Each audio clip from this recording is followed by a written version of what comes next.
You wrote your doctoral dissertation on dreams, and you have a really unique perspective on dreams. And I'm wondering if you can talk a little bit about how dreams kind of intersect with the shamanic journey or shamanic practices. Well, in traditional settings, shamans are often recognized as shamans because of their capacity to dream. So dreams and shamanic practice have always had a strong connection. Again, in shamanic practice, there's not an emphasis on self-development. And in the dream work that we do in depth hypnosis, the dreams are all about receiving messages that help with increasing self-awareness. And so what we do is something that is quite unique. You don't see this in other shamanic practices or in any other therapeutic practice that I know of, where you actually begin to work on an issue. Say you start looking into a question. Let's say you have a question on, what's keeping me from feeling as motivated as I need to be in order to be able to accomplish this goal. So that would be a question that you would start with in a journey. You would go in and establish a relationship with a helping spirit or a guide within yourself. And then you would go in and ask this question: what's keeping me from being motivated?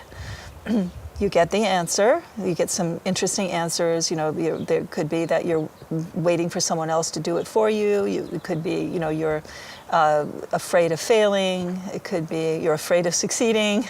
It could be any answer that you might get. Then you take that question into your dream life. And as you're going to sleep at night, you check in with your guide and you're asking, can you give me some perspective on this issue? What is the basis for this fear of success? So you might have a dream where you have some kind of information that comes through on a time where you saw someone who was very successful and they had a lot of people who were envious of them, and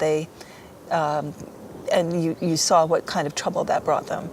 And so that's part of what's informing, then you realize as you're analyzing the dream, this fear of jealousy is keeping me from being successful. So then you could go back to the journey and say, what can I do in order to feel more capable in dealing with other people's jealousy?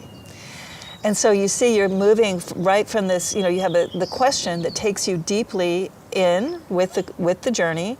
You get more insight from it, from the dream, and you're able to bring the insight that you have from the dream back into the journey. And pretty soon you have a very deep and robust understanding of this issue of lack of motivation that was completely inaccessible to you before you were working in the altered state in these two dynamic ways.